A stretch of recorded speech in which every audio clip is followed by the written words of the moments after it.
नमस्कार, prime time में हाजिर हैं। उत्तर प्रदेश में 4 बार मुख्यमंत्री रही मायावती के खिलाफ उनकी सरकार में नंबर 2 रहे नसीमुद्दीन सिद्दीकी ने मोर्चा खोल लिया है। बेटे सहित पार्टी से निकाले जाने के बाद बसपा के अंदर से निकले विरोधियों की फहरिस्त अब लंबी होती जा रही है। नसीमुद्दीन सिद्दीकी ने उनसे बातचीत के ऑडियो टेप जारी कर दिए जिसमें कथित तौर पर मायावती पैसे की मांग कर रही हैं। इस पर मायावती के ब्लैकमेलर के आरोप के बाद नसीमुद्दीन ने पलटवार करते हुए आज उन्हें देश की सबसे बड़ी ब्लैकमेलर कह डाला है। कहा कि उन्होंने ही फोन टैपिंग सिखाई। हजारों नेता उनकी प्रताड़ना के बाद पार्टी छोड़ने पर मजबूर हुए। नसीमुद्दीन ने यह भी कहा कि मायावती ने उनसे 50 करोड़ रुपए मांगे थे। तो नसीम, सुनते हैं उन्हें। बहन जी, मैं कह रहा हूँ ना कि मैं बिल्कुल जाऊंगा, मैं थोड़ा यहाँ वो हो जाए। और बहन जी, जो आपका आदेश है, मैं एक एक प्रॉपर्टी बेच करके आपको सौंप दूंगा। बहन जी, मैं बहन जी आप उसका क्या है, वो तो आपके लिए भी जरूरी है ना। तो नसीमुद्दीन के आरोपों के जवाब में मायावती का कहना था कि बसपा सदस्यों के चंदे के सहारे पार्टी चलती है। ये उद्योगपतियों और धन्ना सेठों के पैसे से नहीं। सभी पार्टी नेताओं ने सदस्यता की रसीद पैसे के साथ पार्टी मुख्यालय में जमा कर दी थी, लेकिन नसीमुद्दीन ने केवल 50% पैसा ही जमा कराया था। उनसे बार बार पैसा जमा करवाने को कहा गया, लेकिन वो आनाकानी करते रहे।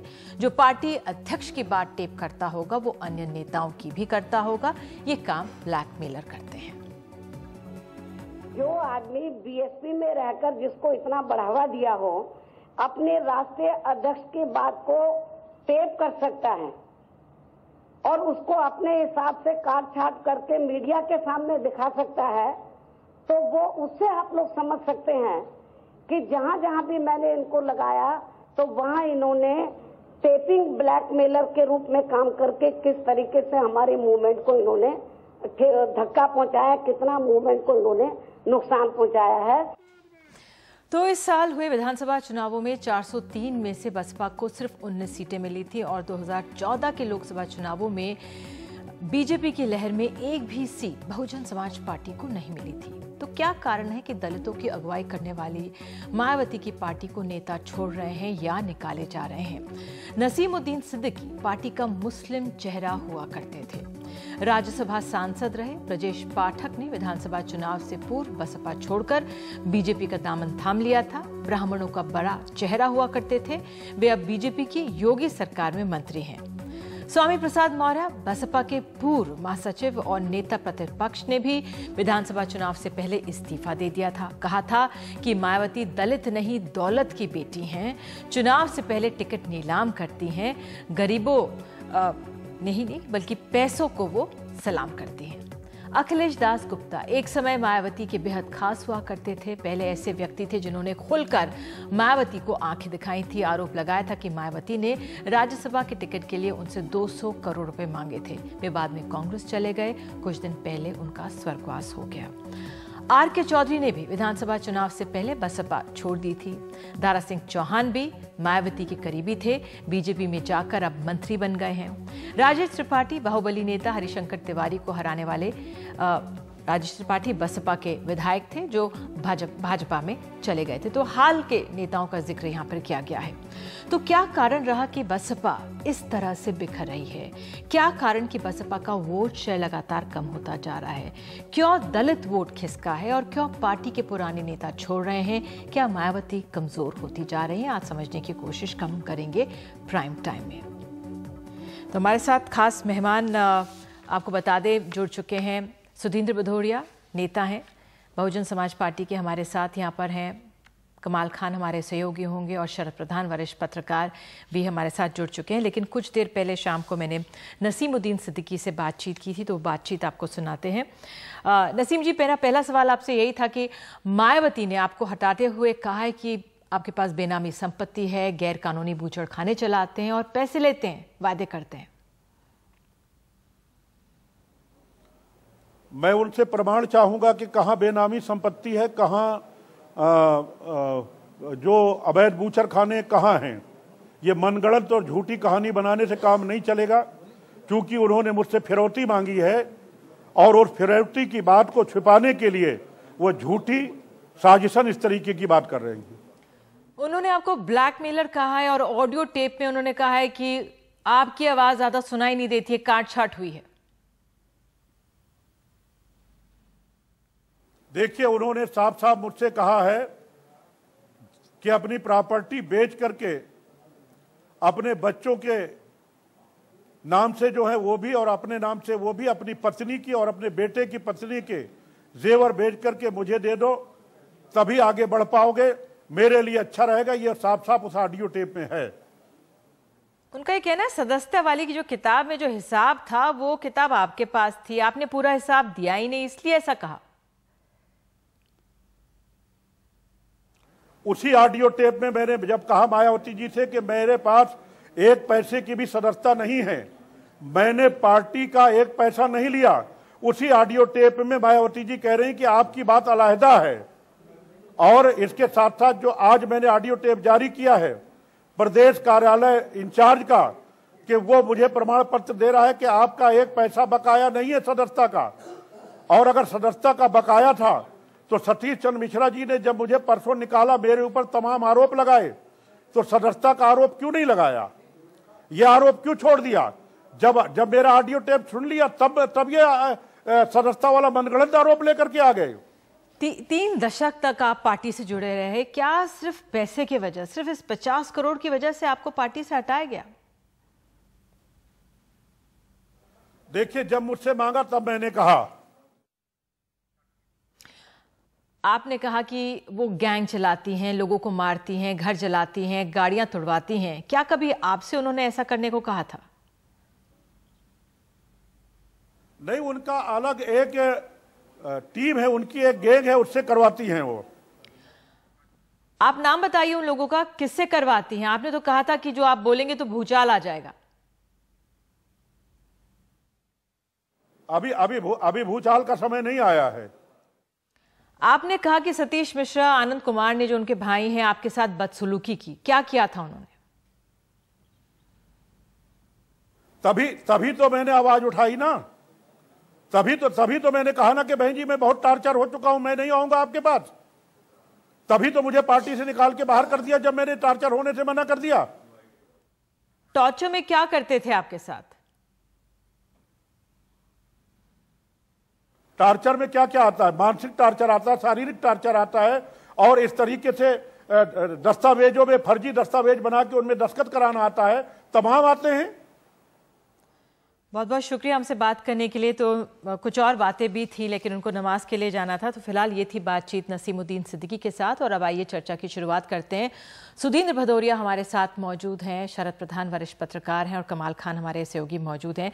शरद जी, अगर मैं आपसे पहले समझना चाहूँ दोनों पक्षों की बात, ये तो हमने नसीमुद्दीन सिद्दीकी को सुना, अगर हम मायावती का भी पक्ष सुने, आप कैसे देख रहे हैं इन दो नेताओं की इस तरह से जो ये खुली एक तरह से चुनौती एक दूसरे को दी जा रही है? ये सिर्फ ये दर्शाता है कि क्या स्तर हो गया है हमारे यहाँ की राजनीति का। दोनों की बातों में सच है, दोनों के आरोपों में सच है, इसमें कोई दो राय नहीं है। लेकिन मजे की बात क्या है कि ना तो नसीमुद्दीन सिद्दीकी जब इनसे सब नाजायज डिमांड अब जब तक पूरी करते रहे तब तक ये बहुत अच्छे थे, और मायावती नाजायज डिमांड्स करती रहे, ये डिमांड्स पूरी करते रहे, तब तक कोई तकलीफ नहीं थी। जिस तरीके की बातें नसीमुद्दीन सिद्दीकी कह रहे हैं वो उनकी इंटीग्रिटी पे सवाल उठाता है, क्योंकि अगर उनके पास इतनी दौलत है कि प्रॉपर्टी बेच के कर सकते हैं तो उनसे पूछा जाना चाहिए कि आपके पास कहां से आई। वो एक सिपाही थे, सिपाही से इसमें आए, और हमेशा मायावती के जितने मलाईदार पोर्टफोलियोज रहे वो मायावती ने उनको दिए। जाहिर है इसीलिए दिए कि पैसा कमवा करके मायावती तक पहुंचाएं। मायावती की पार्टी की पॉलिटिक्स शुरू से पैसे के में केंद्रित रही है, सब कुछ money money and money and more money. बिल्कुल, जब लोकायुक्त बहुत वफादार काफी साथ निभाया था, और जब लोकायुक्त की जांच और आरोप उन पे लगे थे तो और मंत्रियों को हटा दिया गया था, लेकिन मायावती ने इन पर कोई कार्रवाई नहीं की थी। सुधींद्र जी, आप क्या कहेंगे, क्यों इतने नेता पुराने भी, अगर मैं पुरानी फहरिस्त 95 से गिनाऊं, लेकिन अब हाल में भी इतने नेता जो पार्टी से छोड़कर गए, खास तौर पे अगर हम आज नसीमुद्दीन सिद्दीकी की बात करें, क्यों ऐसे रिश्ते बन गए? सिर्फ पैसा पैसा पैसा, जिस तरह से शरद जी कह रहे हैं, बीएसपी का सिर्फ अब ये एक मोटो रह गया है।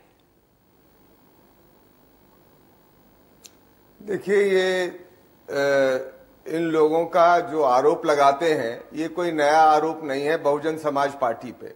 मान्यवर काशीराम जी के समय से ये आरोप हमारी पार्टी पर जो लोग पार्टी छोड़ के जाते हैं वो लगाते रहे हैं, और मैं उदाहरण के साथ भी आपको बता सकता हूं मान्यवर काशीराम जी के समय पे भी।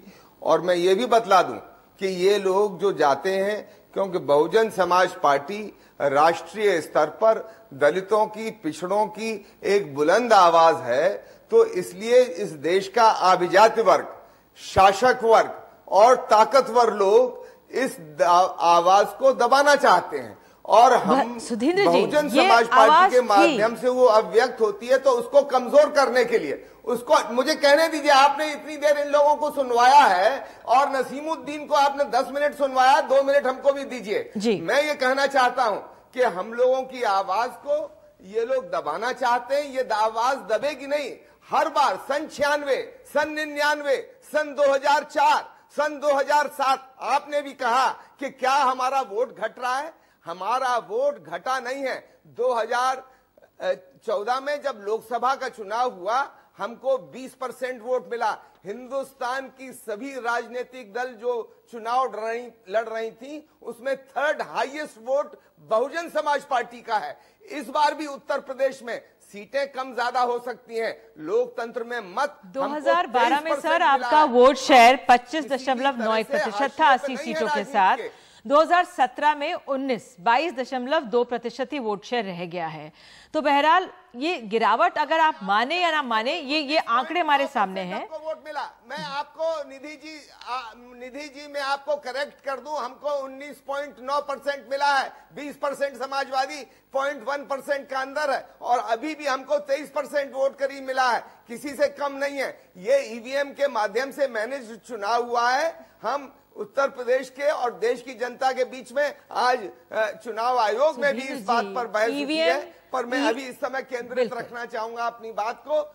नसीमुद्दीन सिद्दीकी ये अनर्गल प्रलाप कर रहे हैं। ये इतने वर्ष, 30 वर्ष से पार्टी में रहे।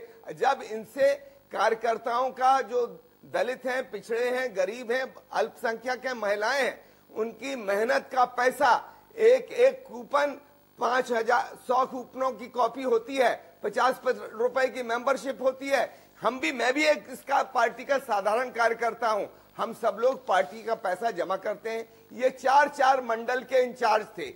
बहन मायावती जी ने स्पष्ट कहा है कि आप 4 मंडलों के इंचार्ज थे, सारा पैसा आप इकट्ठा करते थे, वो पैसा आपने जमा नहीं किया। आपसे मांग हुई, मेहनत कश का पैसा, किसान का, मजदूर का पैसा आप हड़प करके बैठे हुए हैं, तो आपसे मांग नहीं की जाएगी। और जो पार्टी के राष्ट्रीय जो नाम लेते हैं वो हमारे पार्टी के राष्ट्रीय पदाधिकारी हैं, वो फोन करके इनसे कह रहे हैं कि पैसा दीजिए, तो कह रहे हैं कि हमारा प्रताड़ना हो रही है। ये कैसी प्रताड़ना है? ये देखिए, ये सब मनगढ़ंत बातें हमेशा से होती रही हैं बहुजन समाज पार्टी के खिलाफ। बहुजन इससे कमजोर नहीं हुआ है। बहुजन हर इस क्राइसिस से और मजबूत और ताकतवर होकर निकलता है। सुधींद्र जी, तो क्या कारण है? सुधींद्र जी, आप भी खुद कह रहे हैं 30 वर्षों तक ये यहाँ पर रहे नसीमुद्दीन सिद्दीकी बसपा में, और मैं जिस तरह से मायावती के सरकार में नंबर 2 थे, मायावती ने इनका बचाव किया लोकायुक्त के दौरान, फिर जब हार भी गई थी पार्टी, फिर भी उनको जब मंत्री भी थे, पीडब्ल्यूडी मंत्री बनाया गया, जब सरकार में थे एक्साइज बनाया गया, 2012 में एलओपी बनाया गया, 2014 में पश्चिमी उत्तर प्रदेश का और लखनऊ डिवीजन का, तब सारा प्रभारी इनको काफी बनाया गया। तो क्या कारण रहा कि इतने पुराने वफादार नेता इस तरह से उनको हटाया गया? देखिए, ये बहुत स्पष्ट स्वयं नसीमुद्दीन सिद्दीकी साहब की बात से हो जाता है। इनसे मांग की जा रही थी, बहन मायावती जी ने भी कहा कि भाई आप 4 मंडलों को देख रहे हैं, जो ऑडियो में भी है, आप सहारनपुर से लेके पूरा पश्चिमी उत्तर प्रदेश देख रहे हैं। यहाँ पर पिछली बार जब हमारी पार्टी नहीं भी जीती थी, 80 सीटों में बहुमत सीटें हम इस इलाके से जीते थे। ये उत्तर प्रदेश का संपन्न इलाका भी है। यहाँ के तमाम किसान और मजदूर हमारी पार्टी से जुड़े हुए हैं, अल्पसंख्यक बुनकर लोग भी जुड़े हुए हैं।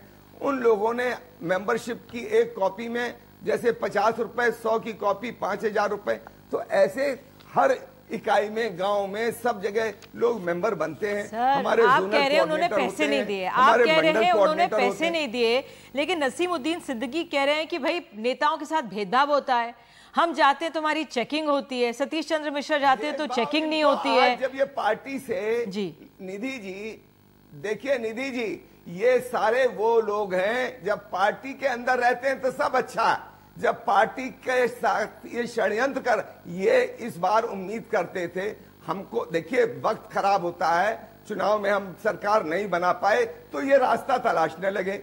इन्होंने सोचा कि अब हमारा आगे का अभियान, तो आप जान रहे हैं कि कौन शासक दल है और जिनके घर खुद के शीशों के हों, वो दूसरे चैनलों पे मैं देख रहा हूं आरोप लगा रहे हैं। जिनकी पार्टियों के नेता रंगे हाथ पकड़े गए, राष्ट्रीय अध्यक्ष पैसा लेते हुए, नेशनल टेलीविजन ने उनको दिखाया, उनको पार्टी में भी रखा गया, और वो लोग हम पर आरोप लगा रहे हैं। आप क्या कह रहे हैं? नसीमुद्दीन शाह को, नसीमुद्दीन सिद्दीकी को कौन श्रेय दे रहा है? कौन है उनके पीछे? नाम लीजिए। देखिए, आप जानती हैं इस देश के शासक वर्ग, शासक दल, शासक जो संभ्रांत और जो इस देश के धन्ना सेठ हैं, जो इस समय पूरे मीडिया को भी कंट्रोल करने की कोशिश कर रहे हैं, ये किसी से छुपा नहीं है, ये सोशल मीडिया में भी है, मीडिया में भी है, ये सारी बातें स्पष्ट हैं। इसका जवाब जनता भी देगी, हम भी देंगे। ठीक है, हमारे सहयोगी कमाल खान हमारे साथ मौजूद है। कमाल, आपका आंकलन क्या है? देखिए, हमें लगता है कि अगर देश में कोई अकेली नेता है जिनके खिलाफ इतने बड़े पैमाने पे लोग जो हैं सीट बेचने और उसके एवज में पैसा लेने का आरोप लगाते हैं, ये आरोप और किसी पार्टी के ऊपर नहीं लगता है, बीच बीच में लगता रहता है कुछ नेताओं के ऊपर, बीजेपी के कुछ नेताओं के ऊपर लगा, और कहीं लगा कि कहीं पे किसी चुनाव में टिकट देने के लिए कुछ लोगों से पैसे ले लिए। लेकिन जितने बड़े पैमाने पे मायावती जी के लिए ये बातें कही जाती हैं, तो एक तो ये बात बहुत जरूरी है कि अगर इसकी छानबीन हो सकती है तो वो भी हो, और अपने लेवल पे पार्टी में उनको इसके ऊपर इंट्रोस्पेक्शन करना चाहिए कि क्या वजह है कि सारे लोग इस तरह के इल्जाम उनके ऊपर लगा रहे हैं।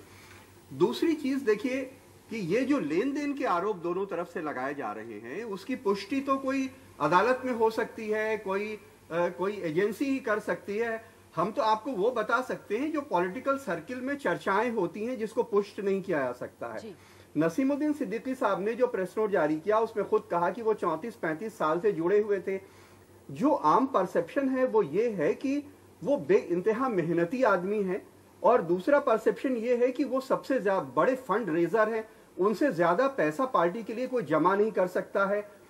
जिस तरह से ये पैसों के लेन देन की बात हो रही है, तो उससे ऐसा लगता है कि शायद कोई बहुत बड़ा अमाउंट इन्वॉल्व है, जिसके कारण मायावती को इतना बड़ा फैसला लेना पड़ा कि 35 साल पुराने साथी को उन्हें पार्टी से निकालना पड़ा, जो उनके इतने काम के रहे हैं, और एक मुस्लिम फेस के तौर पे वो उनको पेश किया जाता रहा है। अब अगर देखिए ये तो सिर्फ आरोप प्रत्यारोप है। जो बाहर सियासी हलकों में लोग कह रहे हैं, वो कह रहे हैं कि भाई जो इल्जाम है कि 1-1.5 लाख से लेकर के 1.5 करोड़ से लेके 8-8 करोड़ तक सीट के लिए गए। मोटे तौर पे अगर माना जाए कि एक सीट पे 3 करोड़ लिए गए, तो 403 सीटों पे 1200 करोड़ लिए गए। कुछ लोग नसीमुद्दीन साहब के घर में, जो उनके समर्थक थे, जब उनकी प्रेस कॉन्फ्रेंस हो रही थी तो उनके लॉन में ये चर्चा कर रहे थे कि फर्स्ट, सेकेंड और थर्ड फेज के बहुत सारे ऐसे उम्मीदवार थे जिन्होंने नोटबंदी के बाद, पहले चूंकि ये पैसा आ गया था और उनको वापस किया गया कि आप इसको बदल के लाएं, तो फर्स्ट, सेकेंड और थर्ड फेज के बहुत सारे लोगों को नसीमुद्दीन साहब ने पैसा दिलवाया कि वो बदल के लाएंगे, लेकिन वो चुनाव में बिजी होने का बहाना बना के, और बहुत लोगों ने कहा कि अभी पैसा मार्केट में नहीं, हम आपको देंगे, और उन्होंने पैसा दबा लिया। एक इल्जाम ये है जो मायावती जी अपनी प्रेस कॉन्फ्रेंस में कह रही हैं, जो वो किताब की बात कर रही हैं, चंदे की, और वो कह रही हैं कि नसीमुद्दीन साहब को लोगों ने पैसा दे दिया, लेकिन नसीमुद्दीन साहब ने वापस नहीं किया। लेकिन ये सारी चीजें जो आरोप प्रत्यारोप हैं, ये सियासी हलके में हैं, इसकी कोई भी पुष्टि नहीं की जा सकती है। लेकिन इस तरह की बातें ये जरूर हो रही हैं, कोई बहुत बड़ा अमाउंट इन्वॉल्व है, थोड़े बहुत पैसे के लिए ऐसा नहीं हो सकता कि 35 साल के कोई इतने वफादार आदमी को पार्टी से निकाल दिया जाए। बिल्कुल।